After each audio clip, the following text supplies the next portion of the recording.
அத்தியாயம் 88. வளர்பிறை நிலவு வானில் எட்டி பார்த்து கொண்டிருந்தது. மூவேந்தர்களும் அவரவருக்கான பாசறை கூடாரத்தில் இருந்தனர். முசுகுந்தர் திசைவேடரைக் கண்டு வேந்தர்களின் வேண்டுகோளை ஏற்கச் செய்து அழைத்து வரப் போயுள்ளார். உதியஞ்சேரலால் அவனது கூடாரத்துக்குள் இருக்க முடியவில்லை. நேற்றிரவு அந்துவனை நிலைமான் கோல் சொல்லியாக தேர்வு செய்வோம் என்று சொன்ன குலசேகர பாண்டியன் இன்று ஏன் மாற்றினார்? இதற்கான காரணம் என்ன? அதுவும் தான் சொல்லாமல் தன் அமைச்சனின் மூலம் ஏன் சொல்ல வைத்தார் என்ற கேள்விகள் அவனை குடைந்து கொண்டிருந்தன. இதில் ஏதோ சூழ்ச்சி இருக்கிறது, ஆனால் என்னவென்று புரியவில்லை என்று குழம்பிப் போயிருந்தவன் இது பற்றி சோழவேடனிடம் விவாதிக்கலாம் என்று அவனது கூடாரம் நோக்கி புறப்பட்டான். செங்கனச் சோழன் தன் தந்தை சோழவேடனிடம் இது பற்றித்தான் பேசிக்கொண்டிருந்தான். அந்நேரம் முதியஞ்சேரலும் உள்ளே வந்தான். நேற்றிரவு பேசியதும் இன்று காலையில் நடந்ததும் பெரும் ஐயத்தை உருவாக்குகின்றன. பாண்டியன் நமக்கு தெரியாமல் ஏதோ செய்ய பார்க்கிறான் என்றான் முதியஞ்சேரல். எனக்கும் புரியவில்லை.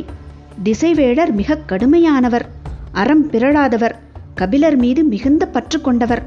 அப்படி இருந்தும் அவரை கோல் சொல்லியாக நியமிப்பது எந்த வகையில் நமக்கு உதவி செய்யும்?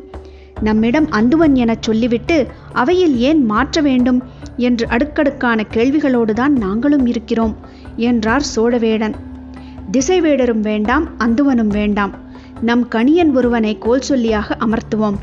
அமைச்சர்கள் நாகரையனையும் வளவன்காரியையும் அனுப்பி குலசேகர பாண்டியனுக்கு தெரிவிப்போம் என்று சற்று கோபத்தோடு சொன்னான் செங்கனச் சோழன். அப்படியே செய்யலாம் என்றான் முதியஞ்சேரல். அவசரப்பட வேண்டாம், சற்று பொறுத்திருப்போம்.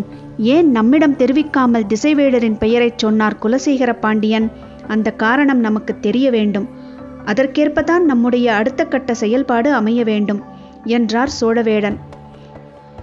அதற்குள் திசைவேடர் நிலைமான் கோல் சொல்லியாக பொறுப்பேற்று போரை தொடங்கிவிடுவாரே. மெல்லிய சிரிப்போடு சோழவேடன் சொன்னார். திசைவேடர் அறம் பிறழாதவர். போரின் விதிமீறலை அவரால் பொறுத்து கொள்ளவே முடியாது. நிலைமான் கோல் சொல்லி பொறுப்பிலிருந்து அவராக வெளியேறிச் செல்ல ஒரு வீரன் தொடுக்கும் அம்பு போதும் என்றார். அனுபவமேறிய மனிதர்களின் சிந்தனை தனித்துவம் மிக்கதுதான் என தோன்றியது உதியஞ்சேரலுக்கு. தன் தந்தையின் கருத்தை சரியென ஒப்புக்கொண்டான் செங்கனச் சோழன். குலசேகர பாண்டியனின் செயலுக்கு காரணம் என்ன என்பதை அறிவதுதான் இப்போது முக்கியம் என்பதில் அனைவரும் உடன்பட்டனர். பெரும் குழப்பத்திலும் கட்டுப்படுத்த முடியாத கோபத்திலும் இருந்த புதிய விற்பன் குதிரையில் ஏறி கருங்கைவாணனை பார்க்க விரைந்தான். மருத்துவ கூடாரத்தில் இருந்த அவனோடு நேற்று நள்ளிரவு வரை பேசிக் கொண்டிருந்தான். மீண்டும் இன்றிரவு அவனை காண வந்துவிட்டான். இளவரசன் உள்ளே வந்ததும் மருத்துவர்களும் உதவியாளர்களும் கூடாரத்தை விட்டு வெளியேறினர். நேற்று இரவு மூவேந்தர்களும் கூடி என்ன பேசினார்கள் என்பது புதிய விற்பனுக்கு தெரியாது. அவனை பொறுத்தவரை திசைவேடரை கோல் சொல்லியாக அமர்த்தியதுதான் பேரதிர்ச்சியாக இருந்தது. கடும் கோபத்தோடு வந்து செய்தியை கருங்கைவாணனிடம் பகிர்ந்து கொண்டான். கருங்கைவாணனுக்கும் பேரதிர்ச்சியாகத்தான் இருந்தது. புதிய விற்பன் சினமேறிய வார்த்தைகளை கொட்டிக் கொண்டிருந்தான். தொடக்கம் முதலே தந்தையின் செயல் புரிந்து கொள்ள முடியாமல் இருக்கிறது. எதையும் தெரிவிக்க மறுக்கிறார். நான் தெரிவிக்கும் எல்லாவற்றையும் மறுக்கிறார். இந்த போரில் அவர் பின்பற்றும் புத்திகள் அனைத்தும் நமக்கே புரியாத புதிராக இருக்கின்றன என்று மூச்சு விடாமல் பேசினான். கருங்கைவாணனால் இளவரசனின் கோபத்தை முழுமையாக புரிந்து கொள்ள முடிந்தது. பேரரசரின் நடவடிக்கை மிகவும் ஆழ்ந்த சிந்தனை கொண்டதாக இருக்கும். சற்றே பொறுமையாக எண்ணி பார்க்கலாம் என்று புதிய விற்பனின் கோபத்தை மட்டுப்படுத்த முயன்றான் கருங்கைவாணன். ஆனால் புதிய விற்பனால் எளிதில் சமாதானமாக முடியவில்லை. என் மனைவியை ஏன் மதுரையை விட்டு வெங்கல் நாட்டுக்கு வரவழைக்க வேண்டும்? அதுவும் அவள் வந்த பிறகுதான் எனக்கு செய்தி தெரிவிக்கப்படுகிறது என்றான். கருங்கைவாணன் இந்த செய்தியை இப்போதுதான் அறிகிறான். என்ன, இளவரசியார் வெங்கல் நாட்டுக்கு வந்துள்ளாரா என கேட்டான். ஏதாவது ஒரு காரணம் இருக்கும். அவள் கபிலரின் மாணவி. போர் நடவடிக்கையில் யாரும் எதிர்பார்க்காத போது அவள் பயன்படக்கூடும் என்று சிந்தித்திருப்பார் என தோன்றுகிறது. அது நல்ல சிந்தனைதான். ஆனால் என் மனைவி வந்துள்ளதையே நான் மயூர்கிழார் சொல்லித்தான் தெரிந்து கொள்கிறேன். இதையாவது பொறுத்து கொள்ளலாம். காலையில் வாரிக்கையன் என்ற அந்த கிழவன் உன் மனைவி கருவிற்றிருக்கிறாளா என்று அவையில் அவமதிக்கும் தொனியில் கேள்வி எழுப்பிய போது சினந்தெழுவார் என நினைத்து தந்தையை பார்த்தேன். அவரோ சிரித்து கொண்டிருந்தார். இது பாண்டிய நாட்டு அரண்மனை அல்ல, மற்ற 2 வேந்தர்களும் இருக்கும் அவையில் என்னை அவமானப்படுத்த வேண்டிய தேவை என்ன? என்னதான் நினைக்கிறார் அவர் என்று கோபத்தில் சீறினான் பொதியவெற்பன். சிறிது நேரம் பதிலின்றி அமைதியாக இருந்த கருங்கைவாணன், பேரரசரின் செயல் நமக்கு கவலையை தந்தாலும் அதற்குள் ஆழ்ந்த பொருள் இருக்கும் என்பதை நாம் பல நேரத்தில் உணர்ந்துள்ளோம். இதுவும் அப்படி ஒரு செயலாக இருக்கலாம் அல்லவா என கேட்டான். எதைச் சொல்கிறாய்? இளவரசியாரை உங்களுக்கு தெரிவிக்காமல் வரவழைத்ததை பற்றி கோபப்பட நீங்கள் அதற்கான காரணத்தை சொல்லும் போது சரியானதுதான் என்று சொல்கிறீர்கள் அல்லவா? அதே போலத்தான் திசைவேழரை கோல் சொல்லியாக அமர்த்தியதற்கும் சரியான காரணம் இருக்கும் என்று எனக்கு தோன்றுகிறது. என்ன காரணமாக இருக்கும்? வேட்டுவன் பாறையின் மீதான தாக்குதலின் தன்மையை பேரரசர் உணர்ந்திருப்பார். எதிரியின் திறன் வலிமை கொள்ளும் இடம் எது, வலிமை குன்றும் இடம் எது என்று அவரால் துல்லியமாக கணிக்க முடியும். களப்போர் என்பது பயிற்சியை அடிப்படையாக கொண்டது.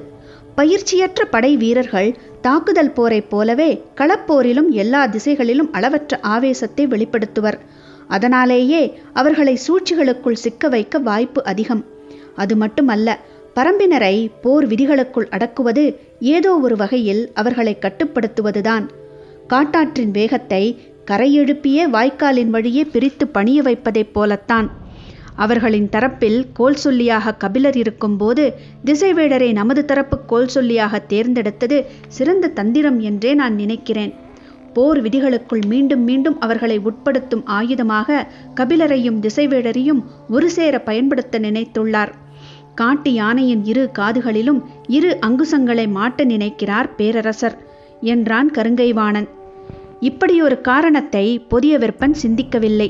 கருங்கைவாணன் சொல்வதை கேட்கும்போது மிக நுட்பமான சூழ்ச்சியாக தோன்றியது. பேரரசரின் திட்டம் மிகவும் கவனம் மிக்கதாக இருக்கிறது என்பதும் விளங்கியது.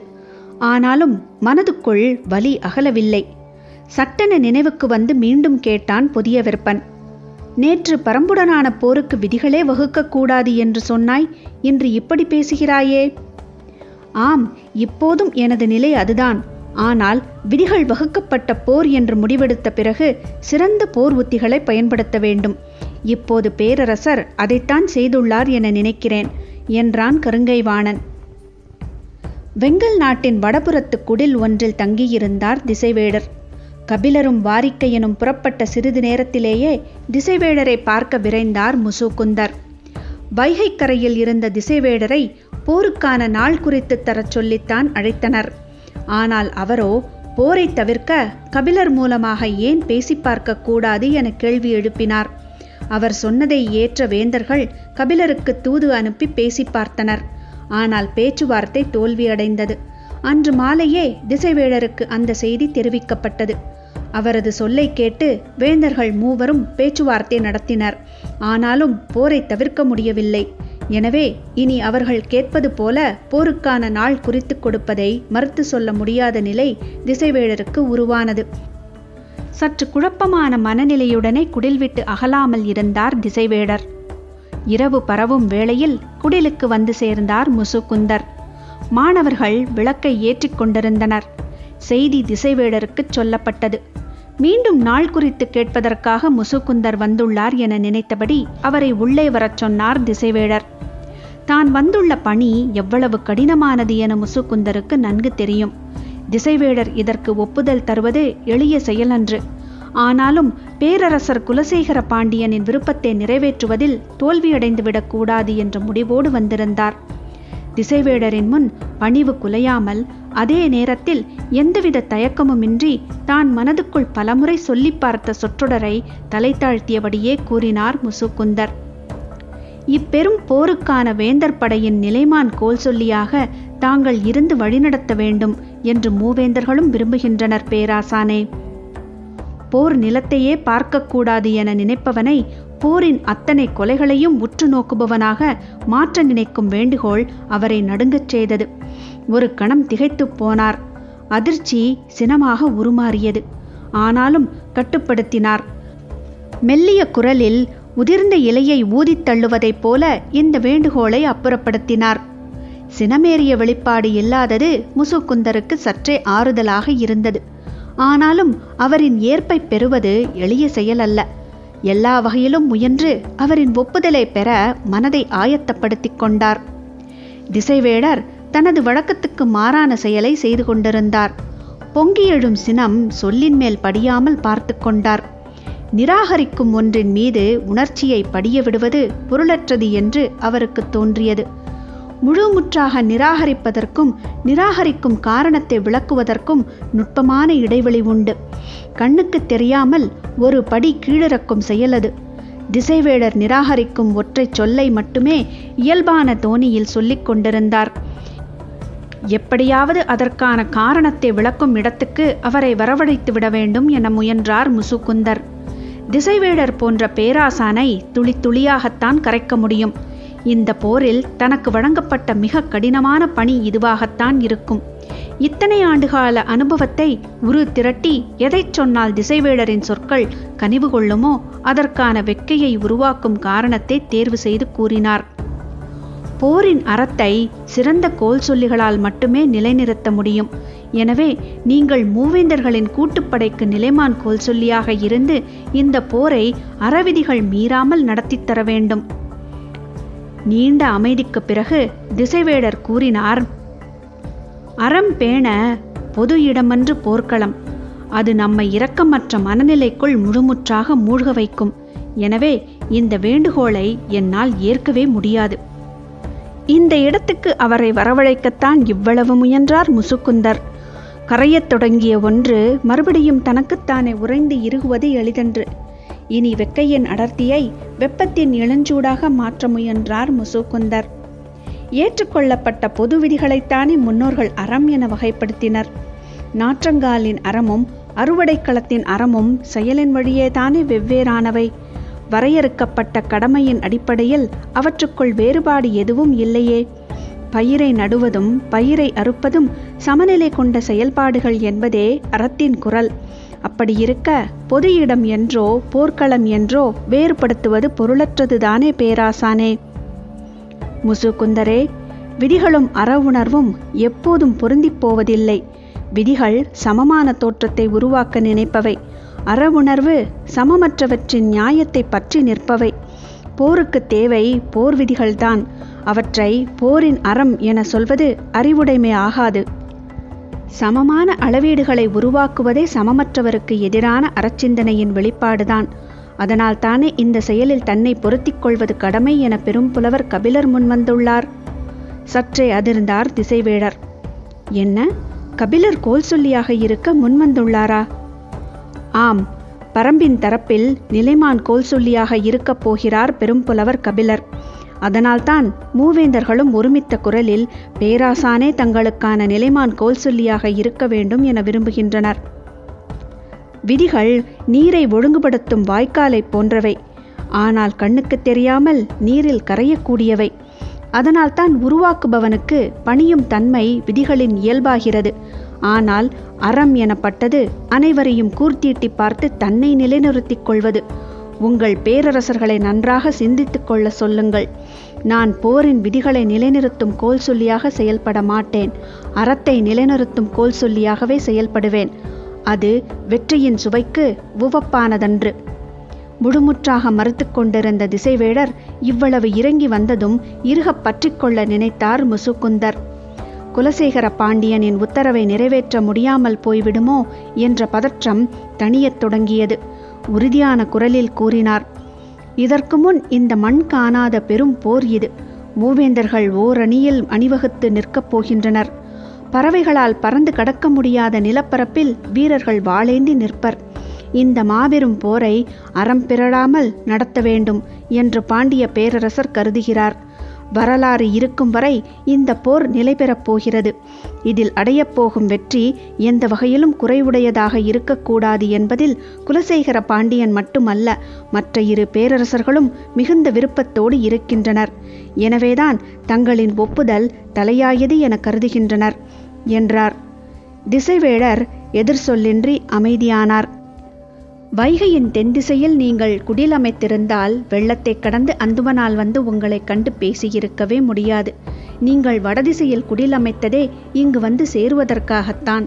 எனவே திசைவேடர் இதற்கு ஒப்புதல் தருவார் என்ற நம்பிக்கையோடு என்னை அனுப்பி வைத்தார் பேரரசர் என்றார் முசுகுந்தர். இதற்கு பிறகும் பதிலின்றி இருக்க முடியவில்லை. சற்றே தலையசைத்தார் திசைவேடர். மகிழ்ச்சி பொங்க அவரது கால் தொட்டு வணங்கினார் முசுகுந்தர். மறுநாள் அவை கூடியது. கபிலரும் வாரிக்கையனும் வந்து சேர்ந்தனர். சிறிது நேரத்தில் திசைவேடர் வந்தார். அவர் நிலைமான் கோல் சொல்லியாக இருக்க எப்படி ஒப்புக்கொண்டார் என கபிலருக்கு பெரும் வியப்பாக இருந்தது. பேரரசர்களோ அதிர்ச்சியில் உறைந்திருந்தனர். மருத்துவ கூடாரத்திலிருந்து கருங்கைவாணனும் வந்து சேர்ந்து விட்டான்.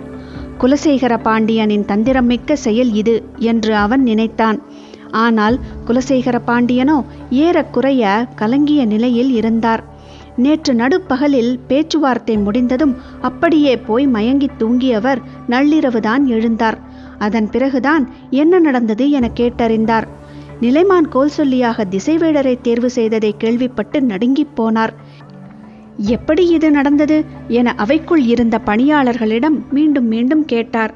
தான் எப்படி ஒப்புதல் கொடுத்தோம் என்பது அவருக்கு புரியவே இல்லை. முசுகுந்தர் எங்கே என கேட்டார்.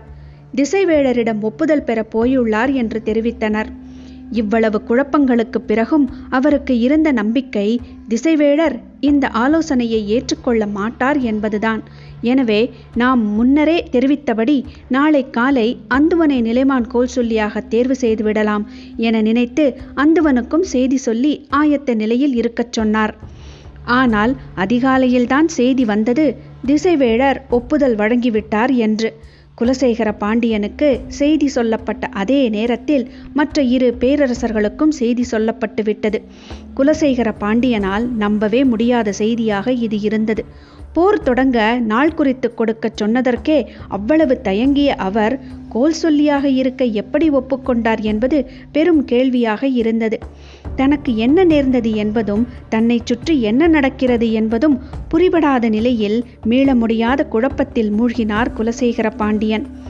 இந்த சிக்கலை எப்படி கையாள்வது என்பதை பற்றி முடிவெடுக்க மிக குறைந்த நேரமே இருந்தது. அவையில் நான் சொன்னதை நானே மறுத்தாலோ மாற்றி கூறினாலோ அது பெரும் பிழையாகிவிடும். வரும் நாட்களில் மூவேந்தர்களின் கூட்டு முடிவுகள் நம்பகத்தன்மையை இழக்க நானே காரணமாகி விடுவேன். எனவே அந்துவனை பற்றிய புதிய செய்திகள் காலையில்தான் தெரிய வந்தன.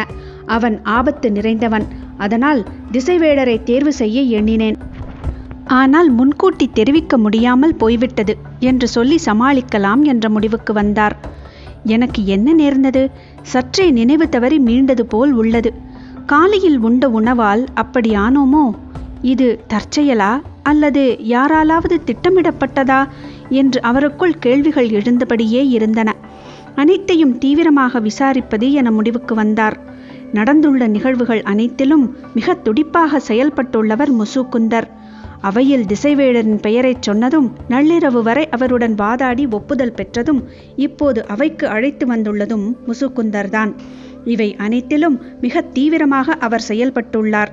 குலசேகர பாண்டியனின் ஐயம் முசுகுந்தரின் மீது படரத் தொடங்கியது.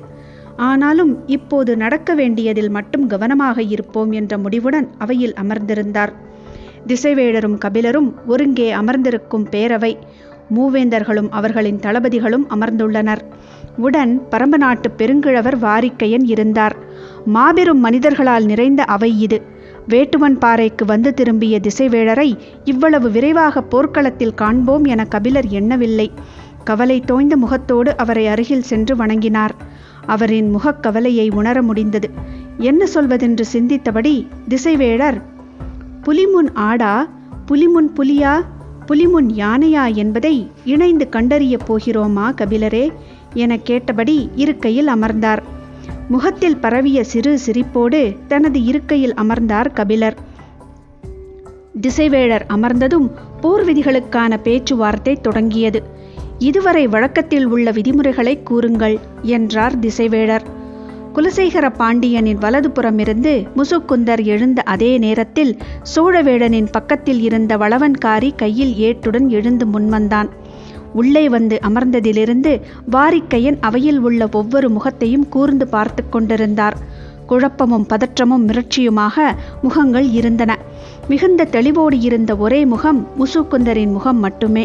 குலசேகர பாண்டியன் இட்ட கட்டளைப்படி பேராசான் திசைவேடரின் ஒப்புதல் பெற்று அவரை அழைத்து வந்துவிட்டேன் என்ற மகிழ்வில் இருந்தார். ஆனால் தனக்கு எதிர் திசையில் இருந்த சோழ நாட்டு அமைச்சன் வளவன்காரி கையில் ஏட்டோடு முன்னகர்ந்து வந்தது அவருக்கு சற்றே அதிர்ச்சியாக இருந்தது. திரும்பி பேரரசரை பார்த்தார். குலசேகர பாண்டியன் கையை காட்டி முசுக்குந்தரை இருக்கையில் அமரச் சொன்னார். நம்ப முடியாத அதிர்ச்சியோடு பின்னிருக்கையில் போய் அமர்ந்தார் முசுக்குந்தர். வளவன்காரி போர் விதிகளை படிக்கத் தொடங்கினான். போர்க்களம் எதிரியை கொன்றடிக்கும் உரிமையை ஒவ்வொரு வீரனுக்கும் வழங்குகிறது. ஆனால் அந்த உரிமைக்கு சில கட்டுப்பாடுகளும் ஒழுங்குமுறைகளும் உண்டு. அதையே போர் விதிகள் என்கிறோம். படை என்பது இரு தரப்பானது. அதன் எண்ணிக்கை அவரவரின் வலுவை பொறுத்தது.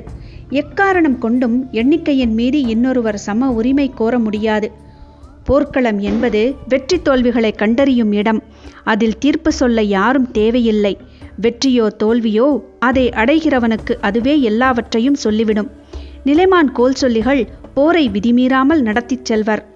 இப்போது சொல்லப்படும் விதிகள் எல்லாவற்றையும் மீறாமல் இருக்க வேண்டியது இரு தரப்பினரின் பொறுப்பு. மீறப்பட்டதாக கோல் சொல்லிகள் கூறினால் அதுவே முடிவு. போர் என்பது நாள்தோறும் கோல் சொல்லிகளின் அறிவிப்புடன் தொடங்கும். அவர்களின் அறிவிப்புடன் முடிவரும். அறிவிப்புக்கு முன்னரோ பிறகோ வானிலும் மண்ணிலும் போர் செயல்பாடுகள் எதுவும் இருக்கக்கூடாது. அறிவிப்புக்கு முன் நான் இழுக்கப்பட்டு விட்டால் அந்த அம்பை மண்ணை நோக்கித்தான் விடுவிக்க வேண்டும். முடிவரும் ஓசைக்கு பிறகு போர்க்களத்துக்குள் குதிரைகளை தாற்றுகோலால் அடித்து ஓட்டக்கூடாது.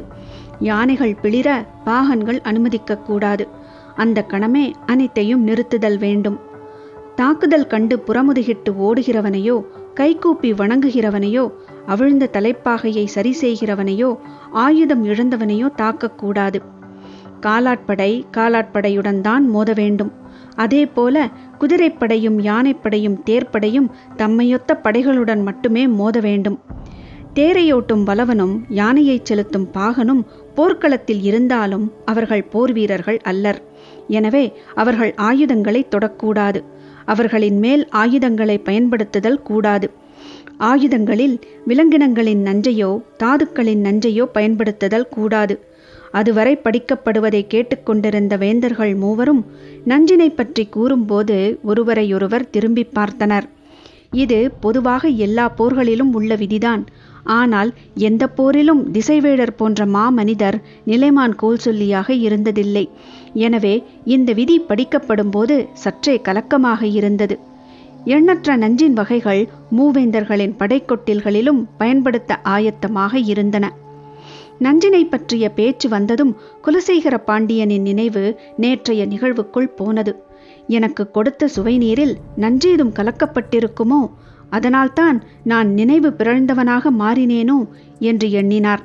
இந்த எண்ணம் தோன்றிய மறுகணமே கடந்த முறை கபிலர் வந்தபோது கருங்குரங்கின் செயலை வைத்து சுவை நீரில் நஞ்சு கலந்துள்ளது என சேரன் பதறியது நினைவுக்கு வந்தது. தொடர்ந்து ஏதோ ஒரு முயற்சி இங்கே நடந்து வருகிறது என்ற எண்ணம் அவருக்கு உறுதியானது.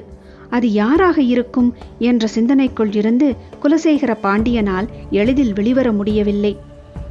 போர் விதிகளை முழுமையாக படித்து முடித்த வளவன்காரி இறுதியாக, விதிகளுக்கு எதிராக போர் தொடுத்தல் பெரும் குற்றம். எந்த தரப்பு விதிகளை மீறி செயல்பட்டது என நிலைமான் கோல் சொல்லிகள் கூறுகின்றனரோ அந்த தரப்பு தண்டனையை தாழ்ந்து பெற வேண்டும். இனி போருக்கான களத்தையும் போருக்கான காலத்தையும் நிலைமான் கோல் சொல்லிகள் அறிவிப்பர் என்று முடித்தான். வேந்தர்களின் முகங்கள் பெரும் கலக்கத்தில் இருந்தன. முதல் நாள் இரவு குலசேகர பாண்டியன் சொன்னதே அனைவருக்கும் நினைவில் ஓடியது. இந்த போரின் வெற்றியை தீர்மானிப்பதில் போர்க்களம் அமையப்போகும் இடத்துக்கு முக்கிய பங்குண்டு.